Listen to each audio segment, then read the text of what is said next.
Hi, how are you? Welcome to the Correo TV English edition. I am Isabel Inclán, editor-in-chief of Correo Canadiense newspaper. Our guest today is Mr. Peter Kent. Peter Kent is the Conservative Member of Parliament for Thornhill since 2008, and he was Minister of Environment from 2011 to 2013, and also Minister of State of Foreign Affairs responsible for the Americas from 2008 to 2011. This was under the Stephen Harper government. Welcome, MP Peter Ken. Thank you very much. It's great to talk to you, and it's always great to talk about the Americas. It's our hemisphere. Thank you so much, because I know you know very well our continent, our 22 plus countries, and you have been there many times. So now is the time probably to reflection. What is your point of view about the current relationship between the current government in Canada and the Latin American countries? Well, I think the relationship between Canada and the countries of the Americas, Latin American countries, Spanish-speaking countries of the Americas, are always very valued. We have many shared ideals, shared goals. But I would hope that the next government, I hope a conservative government, will restore the special place for the Americas with a Minister of State again in the Foreign Affairs Department to focus on our hemisphere. Canada has always been, certainly for the last 30 years, a very strong and active member of the Organization of American States, as a major investor and supporter of the Inter-American Development Bank and the Pan American Health Organization, and we engage with Canada's an active member of the Lima Group, for example, on Venezuela, and we have common interests, particularly with the diaspora population here in Canada from across the Americas, and some of the issues involving democracy and human rights, which Canadians have always had an interest in, and have, with varying degrees of intensity, spoken very strongly at the OAS and at the United Nations. Yeah, it's true. And you mentioned now Venezuela. Venezuela has been in the news around the world, and of course here in Canada. And I know on January 28th, it was a standing committee session at Parliament. I don't know if you were there, but what can you tell us about that special report and about Venezuela? What is your opinion? Well, the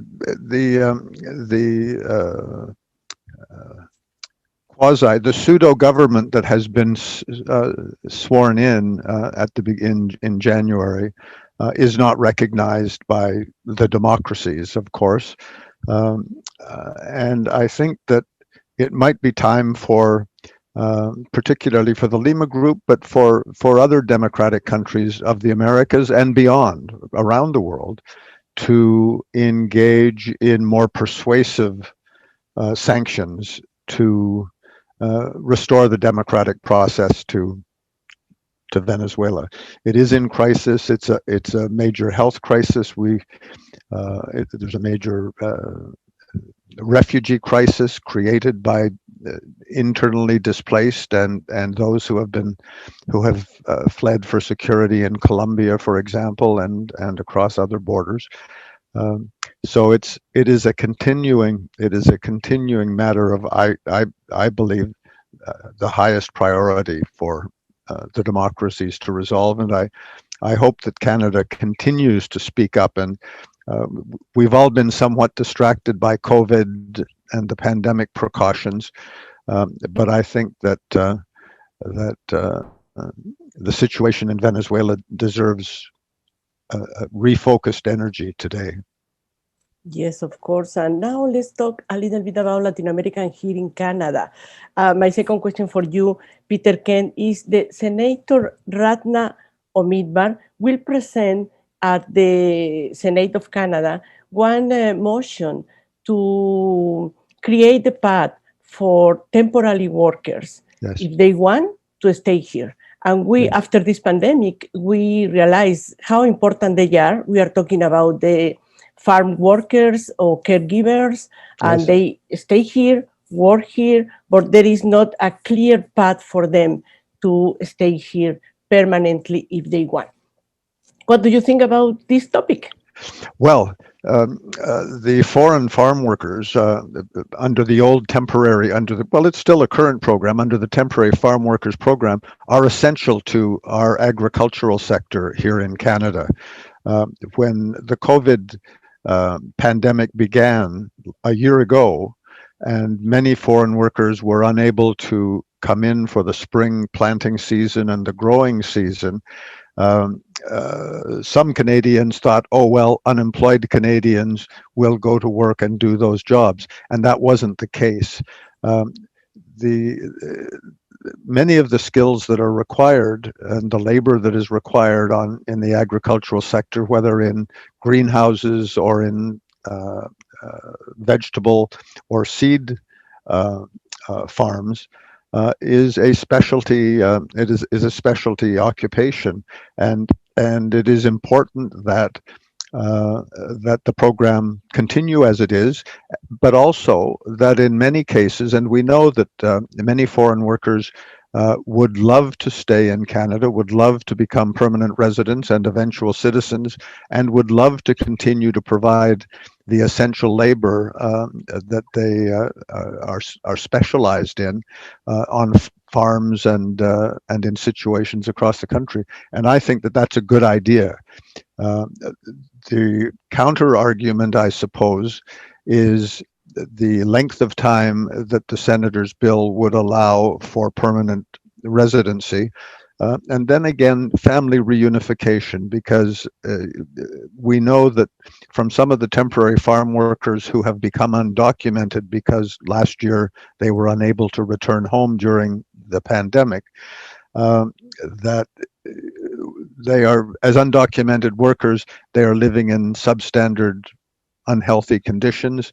They're separated from their families. They're unable to send money home, and in some cases are exploited by unethical uh, employers who take advantage of the fact that they don't have documents and treat them badly and pay them inadequately.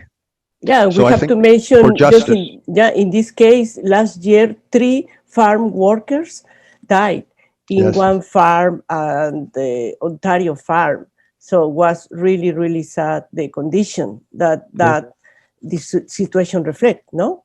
yeah, no, it's a serious problem, and until the pandemic eases, it's a continuing problem for uh, both those who will be arriving during this growing season and for their employers to take care of them in appropriate accommodations with appropriate uh, uh, precautions. And we know that most employers are responsible and they care for their workers.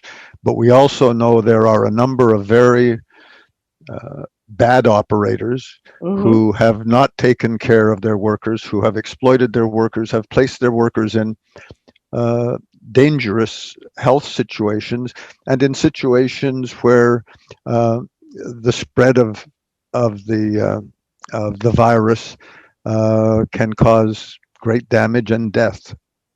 Yeah, of course. So, Peter, can you, as a member of the Conservative caucus at the House of Yes.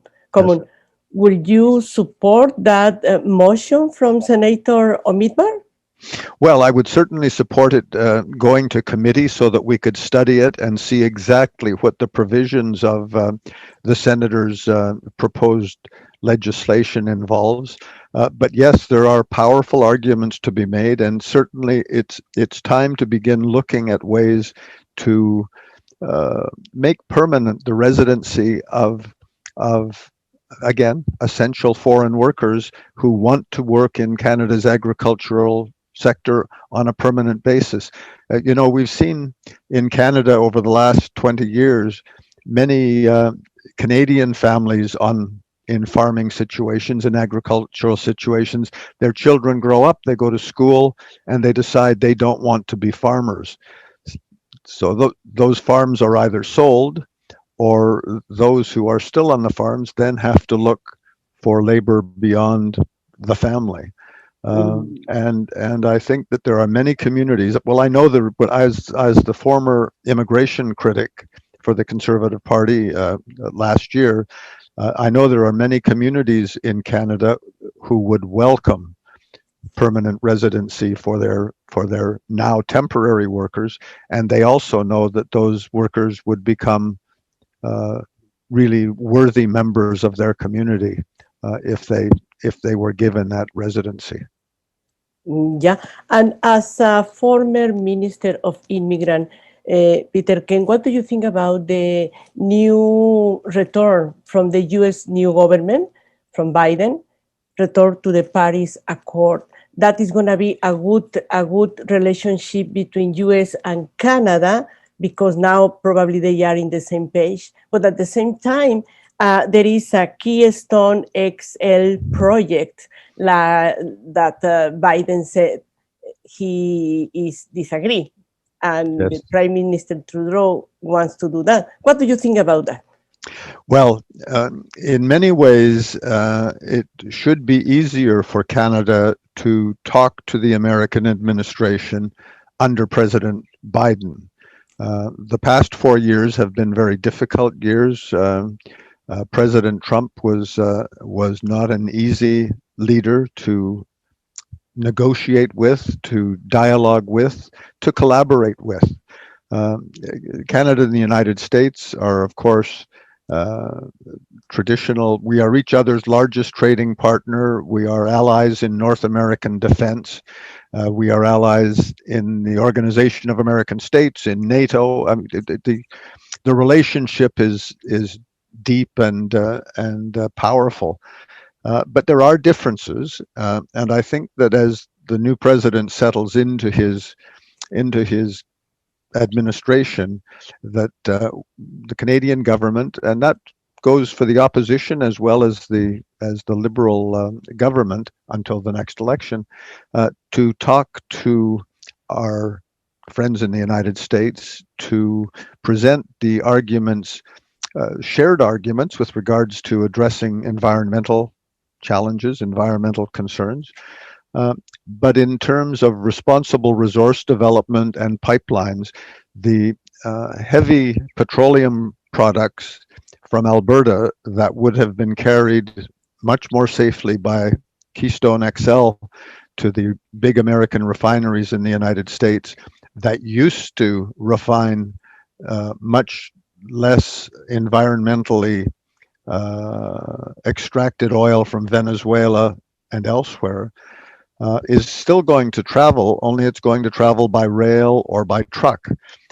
And we know that most of the states along the pipeline route recognize that it is safer, for one, to have the oil pass through their states in a pipeline, and two, that there are many jobs that are associated with completing the pipeline that would be helping now to come out of the recession caused by the pandemic. So I think what we have to do is sit down as good neighbors, as we always have, talk about the things we agree on and want to work on, and do a little bit of negotiating on some of the issues that divide us, like the decision on Keystone XL. Because I think that in the long run, while certainly carbon fuels will one day no longer be used, I think that the world for the next 50 years, perhaps longer, is going to require responsibly extracted and refined petroleum products, and Canada is a world leader in that area, as opposed to some of the less responsibly extracted petroleum from countries like Saudi Arabia, Nigeria, Russia, and Venezuela. Yeah, of course. Thanks, Peter Kent, for this time with us with Correo TV, and it's a pleasure for us to having you here because you announced you won't run for the next federal election. Why? Well, as as Ecclesiastes tells us in the Bible, and Pete Seeger told us when he was playing his banjo song, for everything there is a season. And after 12 years as a late life politician, and remembering my friend uh, Secretary General Insulza from the OAS, there is an age when one steps back from active politics, although I fully intend to remain engaged in the important matters of the day, and certainly with regards to our hemispheric concerns and all of our friends across the Americas.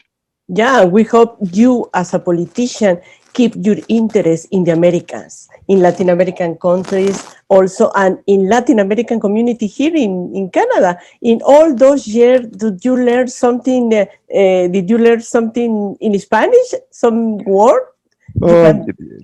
por supuesto, pero mi español es insuficiente, pero necesito practicar. Bueno, pues aquí estamos cuando quiera. Seguimos haciendo alguna entrevista quizá en español. Thank you so much, Peter Kent, for this time. And we hope we can have you again in Correo TV. Thank you. Muchísimas gracias. Gracias.